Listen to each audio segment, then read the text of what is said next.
Hey guys, welcome back to another episode of Life with Spike. I wanted to talk to you guys today about a little thing that just happened not too long ago. And I've been kind of doing a little bit of research, and I got a letter from Bylaw today. So, it says,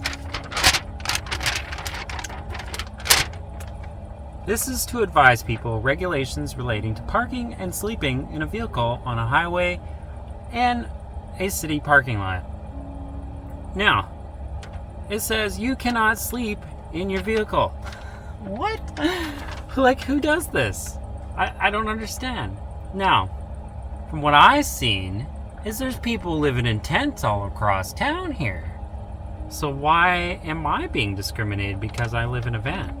So if I pulled out a tent and set it up on the side of the highway or the road inside Campbell River, that's considered okay. Well, not okay, but it also says in section 7 I have the right to house myself or shelter myself. So I was talking to ChatGPT to confirm what I suspected, and I was right.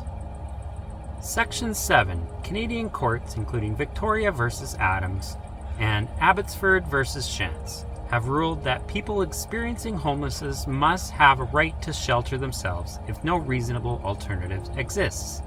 Well, I have no alternatives to exist in this area. Like, there's nobody I can go stay at down the road. And, you know, if I actually lived here full time, the Quinsam campground, you can only stay there for 28 days a year. So what are you supposed to do for the rest of the 11 months living here? You gotta sleep on the side of the highway. Now, rest stops are usually limited to 8 hours. So usually the general rule is once 9:30, 10 p.m. rolls around, if you're tired, you can sleep in a rest stop. So long as you get up in the morning, you pack up and you leave. You don't set up any generators, you don't do anything of that sort, because you're not camping, you're just sleeping in your van or sleeping in your vehicle and then moving on. If I am unable to legally reside in my vehicle and there are no sufficient alternative housing options available, prohibiting vehicle sleeping directly threatens my life, liberty, and security, which is Section 7 of the Canadian Charter Rights and Freedoms. If you want to look into it even further, forcing individuals living in vehicles to leave city limits without justification could be a violation of mobility rights under the Canadian Charter of Rights and Freedoms. If the city allows tent encampments but forces vehicle dwellers out, this amounts to unequal treatment under the law. Vehicle dwelling presents fewer health and safety risks than tent encampments as vehicles provide better protection from the elements, do not contribute to the public sanitation issues as much as tents on sidewalks and parks, and are generally safer for individuals than exposed to tent sites. If the city claims to enforce vehicle sleeping bans for public safety, I ask for clear documented evidence that living in a vehicle presents greater risk than tent encampments. So I'd like to see why I'm being punished for living in a van, but people homeless aren't being punished for living in a tent. See what I'm saying? So I was thinking about it. I was really debating, like, that's legal rights for a lawsuit. So if I was actually, incriminated for sleeping in my van, I could take them to court and fight that ticket. And that's exactly what I would do. Because why am I being discriminated? I'm following all of the bylaws and rules. Now, just because you make a rule in your city that violates my rights of freedom. So that was what I was thinking today. I wasn't even going to make a video, but it was like, this is a very terrible situation that people living in vehicles have to face every single day, is coming across towns where they ban sleeping in your vehicle. But I found legal rights that we can now take them to court and fight it if we ever get prosecuted. Now, I really don't think they're gonna actually prosecute people. I think they're just gonna be like, look, like, you shouldn't sleep here. Like, you shouldn't. It doesn't mean we can't. Now it says if we stay in the same spot for 48 hours, right here, no vehicle may be stopped, stood, or parked for a continuous period exceeding 48 hours without the city transportation manager's permission. So right there, if you're parked longer than, a day, that's your fault. But from people like me who are literally on the side of the road to sleep in their vehicle for 10 hours and then I'm gone the next morning, there shouldn't be any prosecution. But now that I have this letter, I actually wrote the bylaw officer a letter back via email. I left them a message, but I think the email should have been better. I shouldn't have left a message without a clear-headed mind, because I was a little upset, I know people that live here, they work here full-time, and I wouldn't want to see them getting a ticket for sleeping in their vehicle because they don't have any other place to live. Like, there's no other housing opportunities. Canada alone is 5 million homes short of being, enough houses for everybody to live in. So that being said, there may be 5 million homeless people living in their vehicles. Why not?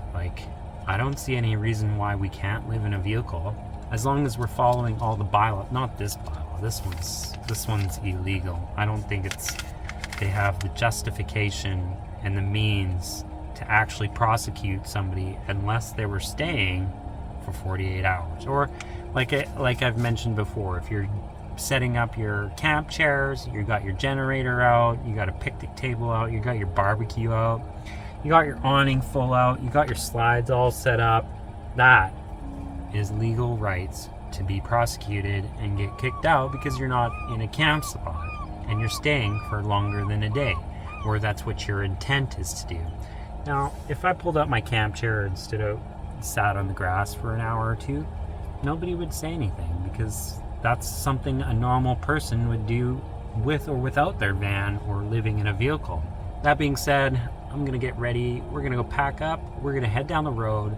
We're going to find another spot outside of Campbell River where I can legally go sleep tonight. Well, that's it. That's all she wrote. It's going to be a quick little video, guys. It's going to be quick, easy, short, and sweet. But I just felt like this really needed to be talked about because there's been a few places that I've been scared to visit because of this situation. But now that I've done the research and know, I can actually fight it back. So if I can find a place to park that doesn't have any no overnight parking spots, I can be like, all right, this is a legal spot I can park, sleep for tonight, pack up, and leave in the morning.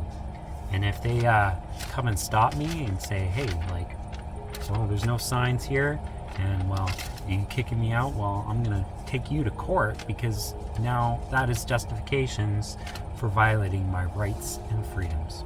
I'd like to verify with a lawyer, so if there's any lawyers in my subscribers list, I doubt there is, but if anyone comes across a lawyer or knows one, give them this information and see if I'm right. If I'm have legal grounds for what I'm trying to say.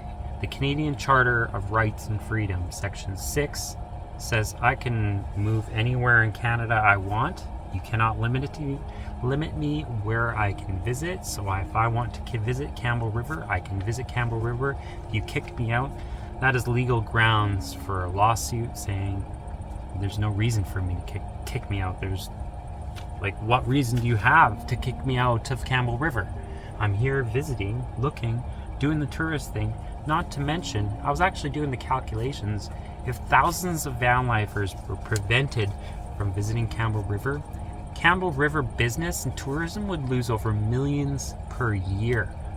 Millions of dollars in lost, groceries, laundry, gas, any type of services, maintenance, getting your van fixed, anything like that. If you were prevented from visiting Campbell River because you sleep in your vehicle, that's how much money Campbell River would be losing. So I don't understand why they'd want to kick out potential visitors considering this place is supposed to be outdoorsy, fishing, camping, everything.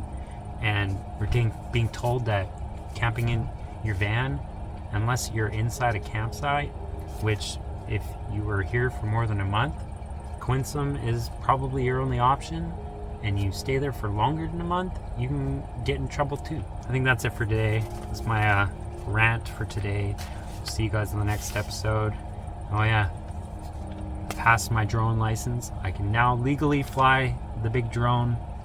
I did power it up today. The gimbal is all messed up, so we're gonna have to replace the gimbal, put a new gimbal on it, and then we'll be able to fly the new drone.